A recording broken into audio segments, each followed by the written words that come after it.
In the past few weeks, I've been reorganizing our balcony to prepare my succulents for the wetter months ahead. Of course, my cats have made the process 10 times harder by constantly knocking pots over, flattening leaves, and turning my plant shelves into their personal lounge area. Because of that, I've started moving many of my succulents into larger, heavier clay pots that are much harder to tip over. In today's video, you'll join me as I continue repotting my succulents into bigger clay pots, this time giving my Greptosedum ghosty a new home. Honestly, with a long balcony like ours, they're somehow more sweeping and cleaning than actual planting. The mess never really ends when you have cats and an all-purpose balcony space. Come hang out with me for another chill episode of Succulent Sundays. No 7 ways to do this or 10 tips you need to know here. Just peaceful repotting, plant therapy, and a little bit of chaos along the way.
Candy naman, doon ka Makikisingit.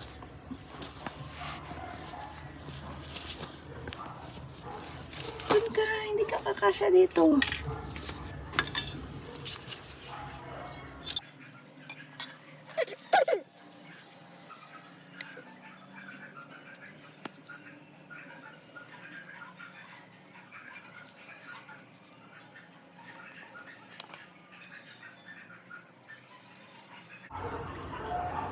Super dry.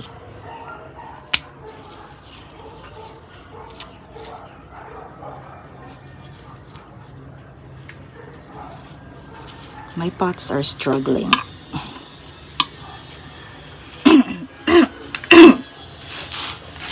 They need to be replanted. But it's okay. I'm gonna add more plants to these pots. Echeverias maybe, or ghost plants, ghosties. Miserable ng aking ghost plant at ghosty. Kailangan nila ng tubig. Sobrang sila, dehydrated lahat.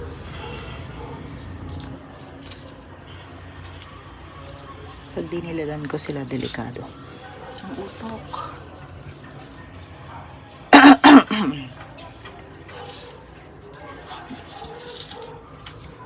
Anyway, and then this other pot here.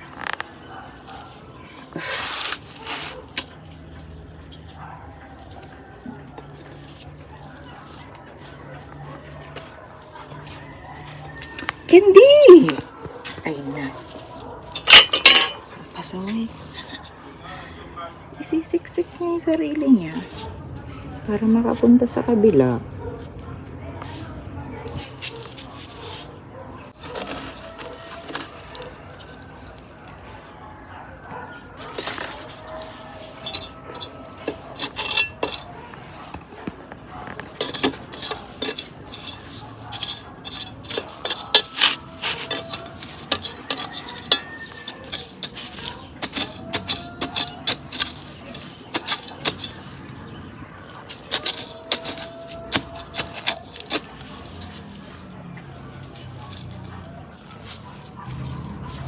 I should cut this, but no, I'm not. Dry na dry sa ilalim ng mga pots. Naaanggihan lang sila. So these pots, I'm gonna put these into rain exposed area and sunshine. So ilalagay ko muna doon sa banda ron para madiligan sila pag umulan. And maarawan sila pag umaaraw para makarecover ang plants. Dahil super dehydrated na ang plants, laging nahuhukay ang pots. Ash. Super dry sa ilalim ng mga pots na to.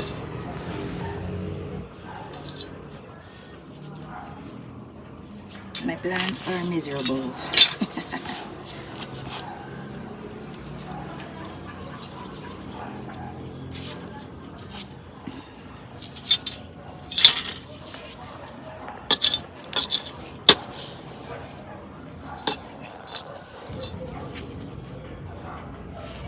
Ghosty ito eh. Pero okay lang. Paghalu-haluin na natin sa isang pot. Tag-ulan na, wala na. Mahirap na makarecover mga to. Disaster na naman. June na. Bukas. Ano ba ngayon? May 30? May 31? I don't know. Basta June na.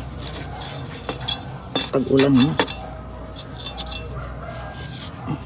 They won't have enough time to recover. Ay nako. Bad plant mama.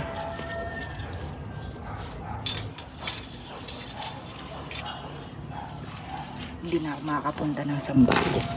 Kung talagang gusto mong alagaan yung plants mo bago ka umuwi ng Zambales, ayusin mo muna sila.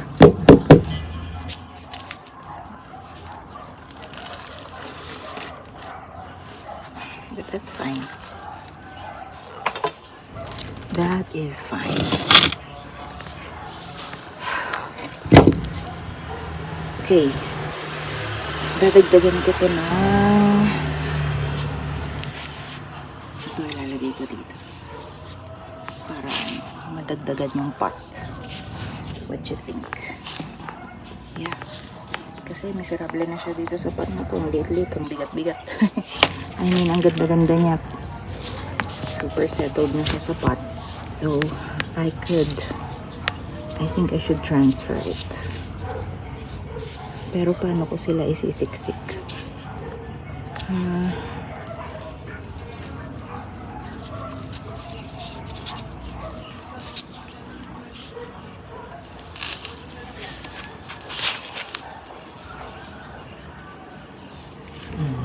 ganda ng baby. Success rate.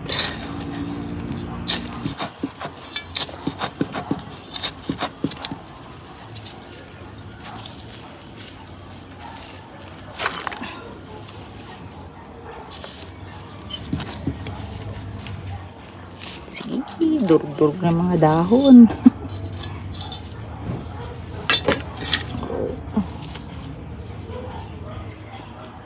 That's a baby plant. Diyan na siya. Diyan na siya tutubo.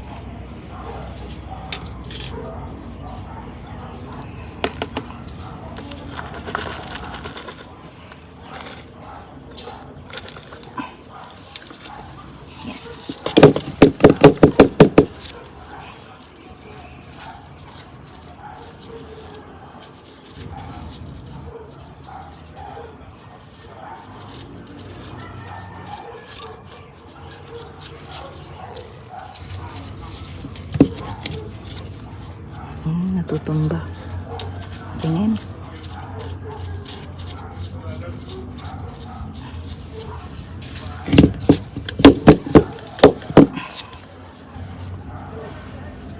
She needs yan. Sakit ng likod ko. Ang hirap nang nakayuko.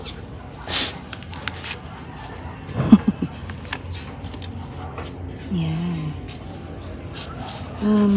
Just gonna add more soil in here and then water this and let everything settle and then dagdagan ko na lang ng mga plants later on.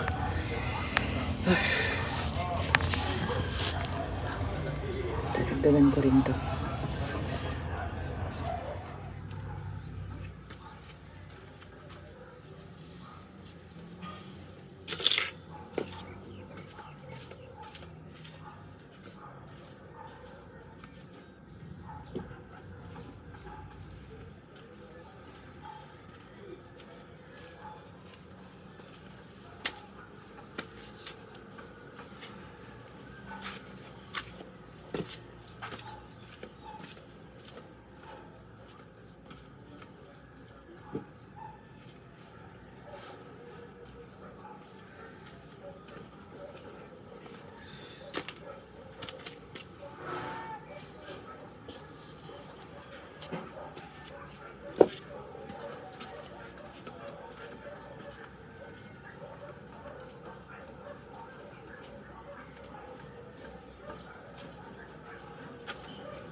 I need to transfer this to a clay pot.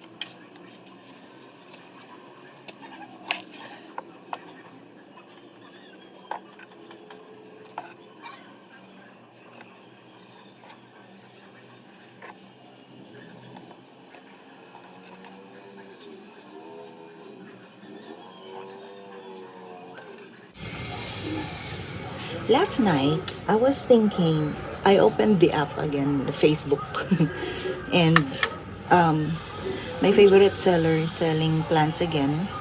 And gustong gusto ko na ulit bumili. Kaya lang, dahil nga, miserable yung mga halaman ko. Kaya lang, pinigilan ko sarili ko dahil, sabi ko, ayusin ko muna yung plants ko talaga, seriously, before ako bumili.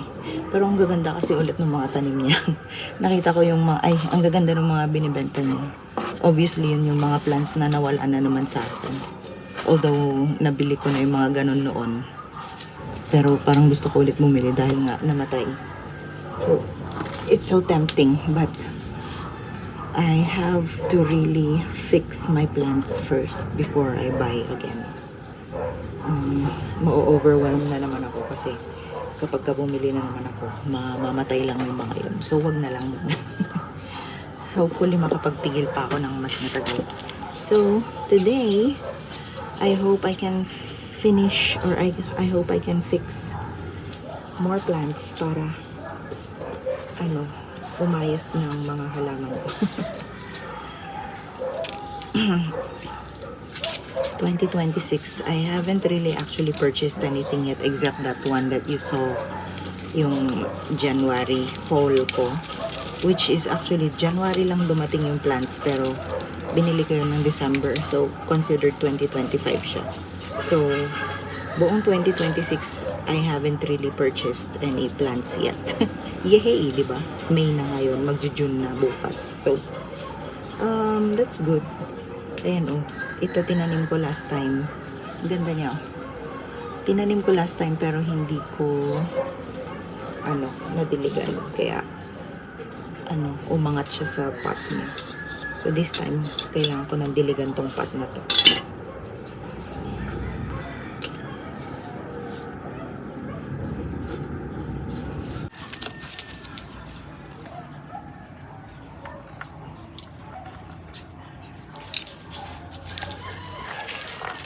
Candy, stop.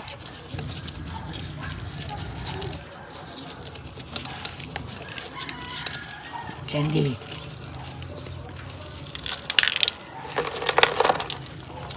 Tingnan mo itong asong pangkulit.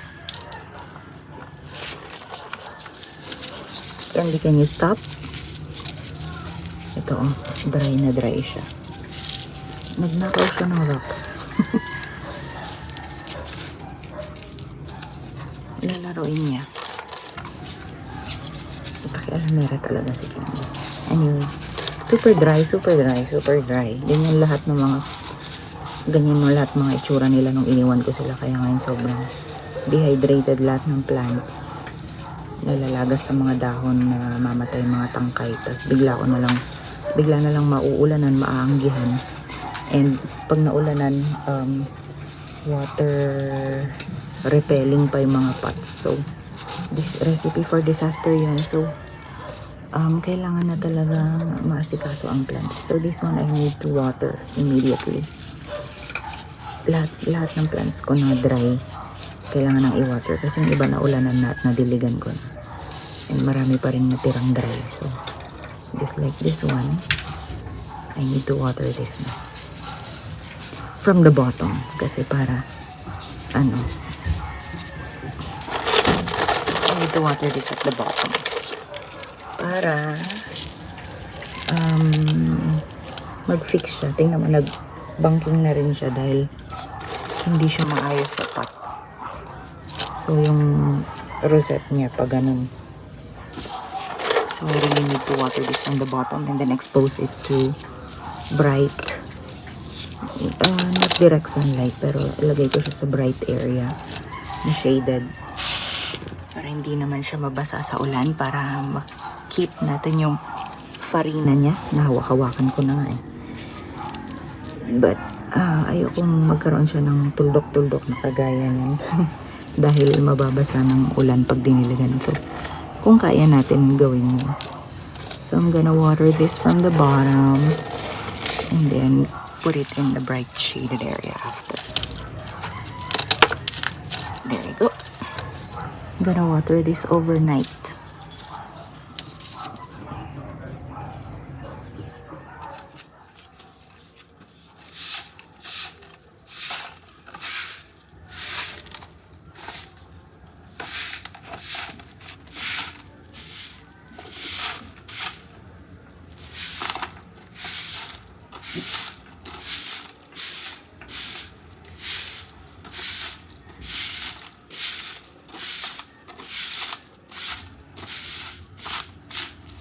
It's not balcony gardening. The thing about balcony gardening is they are more sweeping than more cleaning, more sweeping than planting.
Mamayang hapon ulit, nakakapagod. Ano oras na ba? Candy, stop that. Oh, nginat-ngat mo na naman yan. Nginat-ngat mo na naman yan. Shh! Stop! Okay. I'm taking a break. Ganyan muna yan. I-empty ko muna yung area na yan dahil unti-unti yan ang magagawa ko. And then temporarily, andito yung plants. Nagkalat ako sa balcony. Ito yung balcony pa lang yung ginagamit ng mga tao. So, immediately kailangan kong i-get rid or itabi yung mga plants na kinalat ko dito. Not only plants, yung mga paso, mga basag na mga kung ano-ano. So, ayan. But I'm taking a break. It's past 9 a.m. and gonna have breakfast, coffee, and stuff. But so far, I'm happy with what I've finished. So, ayan. Dinidiligan ko na siya. And then, this one, nadiligan ko na rin. And then, this one, so pretty. Ang aking haul. Ayun.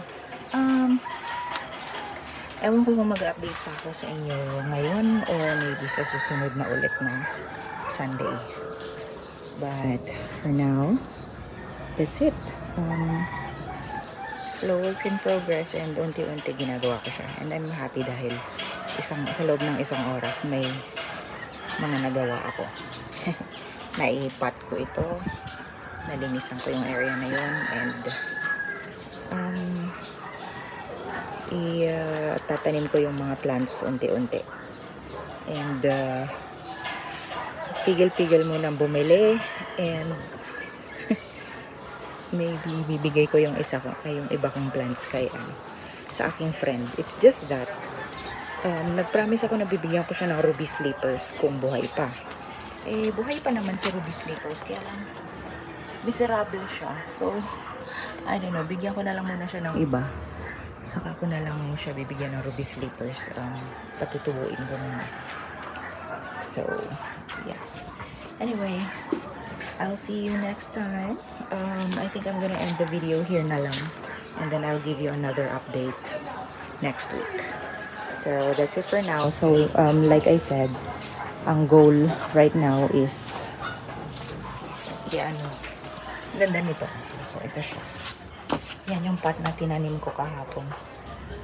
Unti-unti iaayos ko yung pot na yan. I know it looks bad right now. Hindi pa masyadong maganda, but unti-unti ayusin ko yan.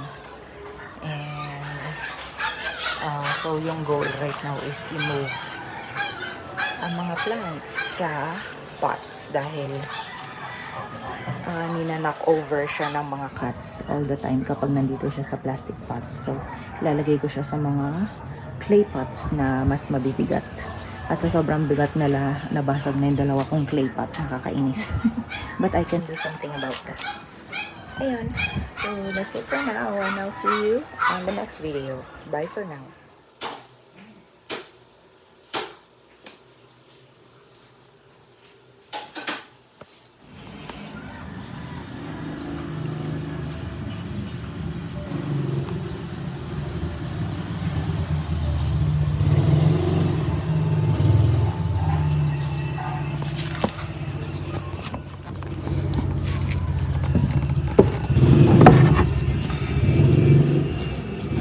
Morning.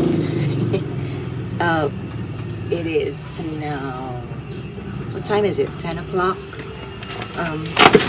First day of June, right? Is it? Ang labo ng relo ko. Hindi ko makita. First day of June, I guess. Yeah, tama. Kasi 31 kahapon. Anyway, habang naglalaba ako, or should I say, habang naglalaba yung washing machine, kaunting pasilip lang dito sa mga halaman. Motor. Wait lang.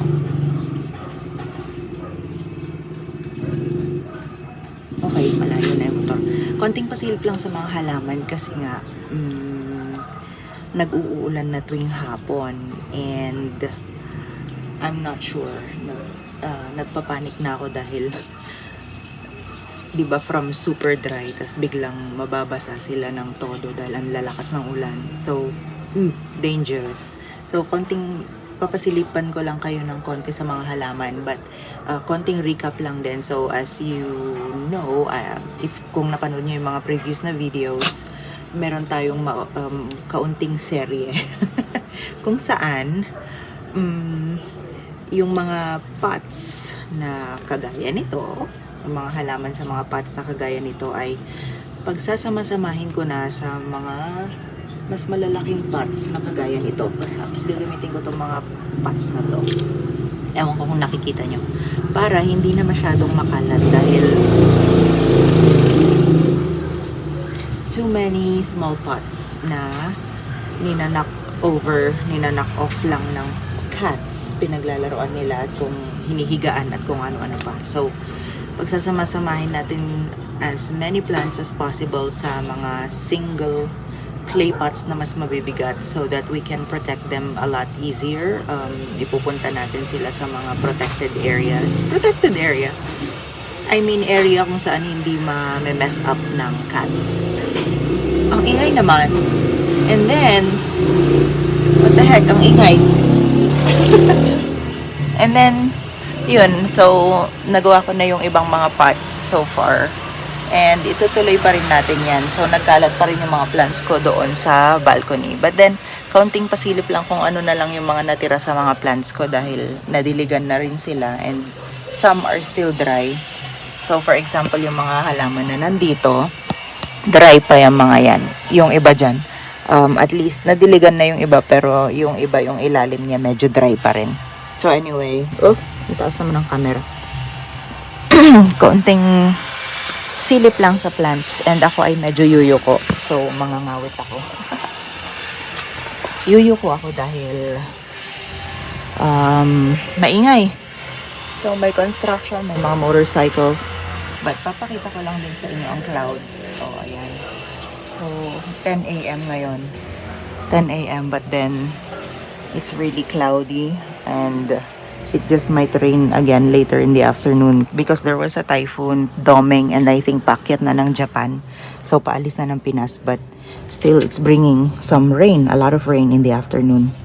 And ayun, at dahil dyan naglalakihan na yung mga dahon ng aking string of hearts dito sa pot na to. Hindi to nakatanim ng maayos eh. Halo-halo yung plants dyan as you can see. But anyway, check lang natin yung mga plants kung ano ng mga itsura nila. At least some of them, I may not be able to show you everything. But so far, ito ang mga natira sa mga plants ko. This one, looking good. Nadiligan sila. And then this pot is getting empty. I-rework natin yan. Lalagyan natin ng more plants. And then, Choco Moonstone, na-overwater na sila. So, nagiging chubby na sila. And it needs a little bit of work dahil hindi pwedeng mababad sila sa ulan. Mamamatay kapag ganyan. But then they're happy dahil nadiligan sila. So, they're forming nice leaves at the moment. But, and then this one has lost its purple color dahil nadiligan na ng ulan. So, nagiging green sila. That means they like the rain, they love the rain. And ito, bigla siyang tumaba. Dati super shrink yan eh. Super kulubot-kulubot at super shrink ngayon. Ayun, halos hindi na siya kasya dyan sa shelf. Dahil nabasa siya ng ulan at tumaba ang kanyang stems. Alright, buhay pa naman to. Buhay pa rin ito. But nababasa sila ng ulan. So, we have to move these plants immediately. So today, I'm not gonna open the tindahan sort of because magfo-focus muna ako sa paglilinis. And ito, buhay pa itong string of turtles. You know what? Bago ko makalimutan, i-move na natin siya sa shade. Doon sa area na hindi siya nauulanan para hindi na ma-overwater dahil napakanipis ng plant na to. Wala siyang delikado siya. So, may mga May mga worms na rin, mga larvae ng kung ano-ano. So, yung mga larvae na yan, kinakain nila yung mga dahon ng aking succulents. And that's very dangerous. Anyway, paano ko ba alis? Ano ba yan? Ubus na oras. Alright. Get out. Baka kainin niya kasi yung dahon ng ilang piraso na nga lang yung dahon ng ano ko, string of turtles. Ayan. So, ayan sila. Favorite ko to. So, ayan. Ang gaganda na rin nila. Ito, ang ganda na rin. But, yung mga string of hearts, paborito ko na sila dahil ang titibay ng string of hearts. Si Murasaki, basang-basa.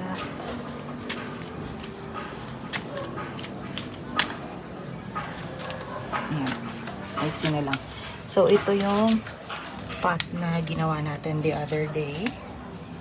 Ayan, medyo nabasa na rin siya ng todo. Nadiligan na yan hanggang ilalim for sure. And this time, what I have to do is ilayo ko na siya sa tubig dahil katabi siya ng drum at ang lakas ng tulo ng tubig dyan galing sa gutter. So, natatalsikan ito ng todo. So, delikado. So, we have to move this on the east side of the balcony na para mag-settle na yung roots doon. Anyway, hindi gaanong nauulanan doon for now. And then, what I'm gonna do is move most of the plants from this part of the balcony. Yung mga plants doon at saka doon na makapakalat-kalat. Lalagay ko sila dito. Lahat. Para unti-unti mairipat ko sila.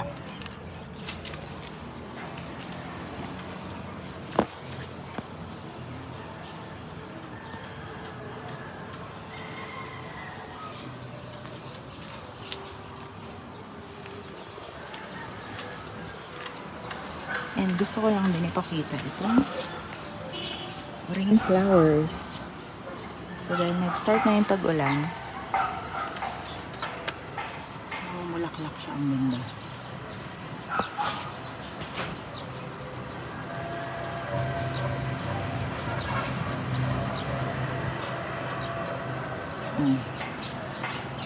So ganyan ang rain flowers. Maganda, hindi maganda, maganda, hindi maganda. And then ito yung niripat natin kahapon, hindi pa gaanong nadiligan. So ilalagay natin yan sa ulan, under the rain. And then this one, okay na yung water nito. So, ganyan muna siya para mag-settle.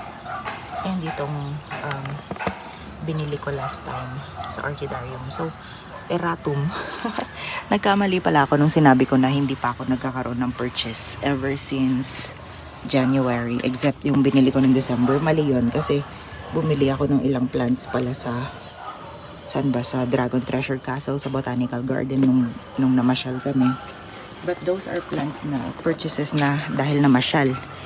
Pero yung online na talagang purchase, halimbawa dun sa favorite kong seller, hindi pa ako bumibili ng plants doon. Yun yung ibig kong sabihin. But I made a couple purchases. So yan, yung shelf na yan, laging pinupuntahan ng cats, lalo na kung umuulan. So that needs to be worked out as well. And then yan, ang kalat na naman.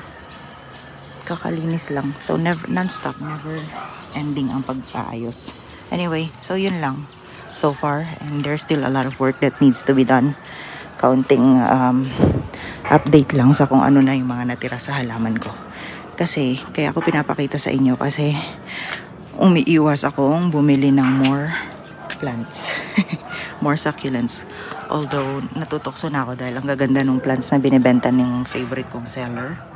But pigil-pigil muna dahil marami pang kailangan ayusin. So these pots, pupunuin ko sila. Itong ruby slippers na to, hopefully mag-survive.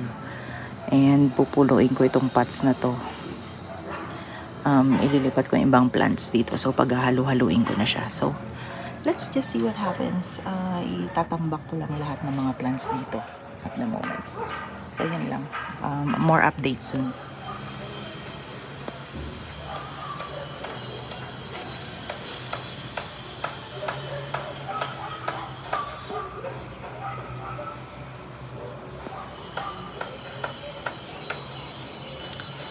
yeah, kung tatanong niyo ako, napaka-messy naman ng balcony ko. Bakit ang saya-saya ko? Pero napaka-messy naman ng balcony. I know.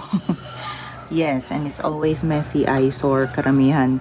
Yung mga paso, of course, all over the place. Tambak, mga basura na dapat paso, na dapat nang ibasura. Mas maganda ko ibabasura na lang. But kinikip ko pa rin. Because there's a plan. I have a plan.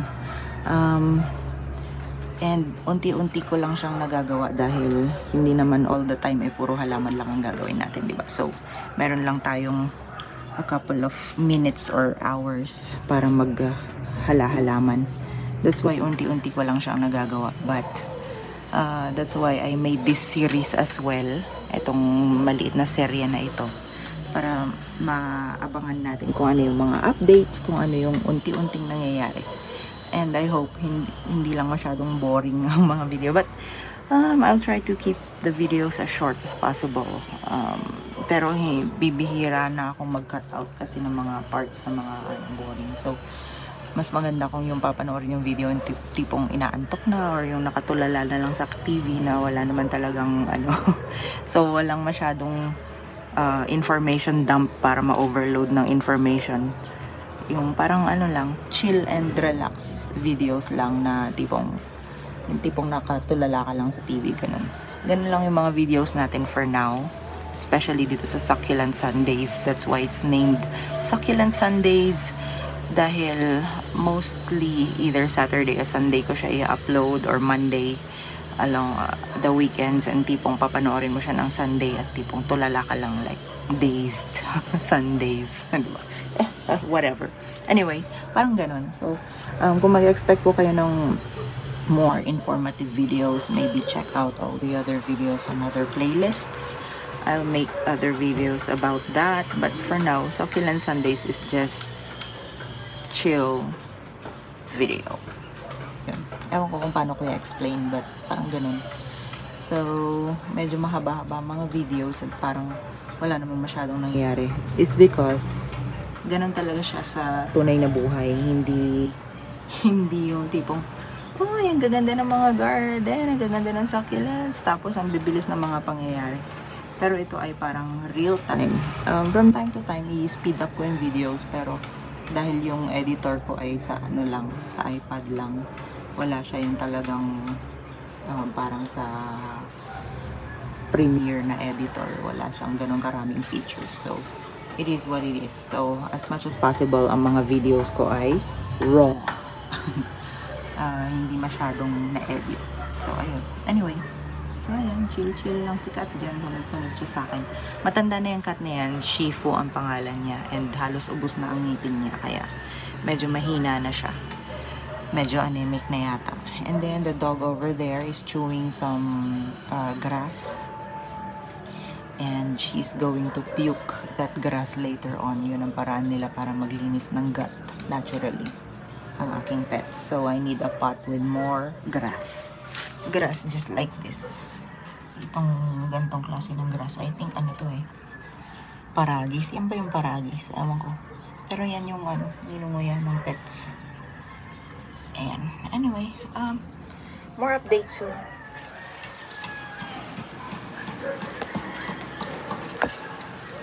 It's about to rain again.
Bakit?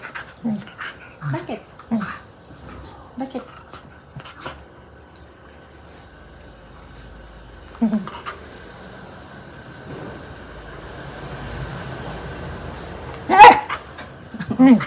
Bakit?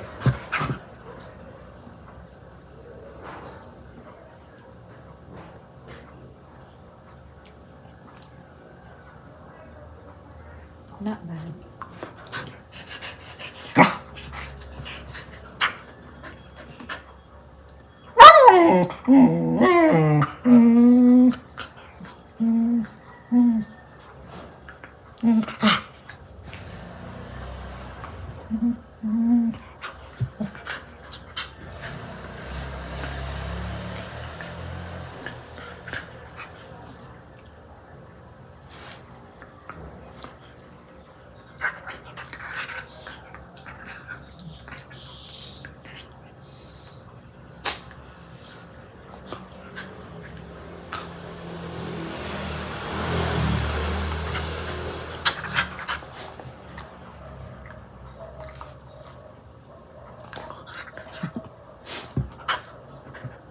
Bakit? Bakit? Ang gusto mo?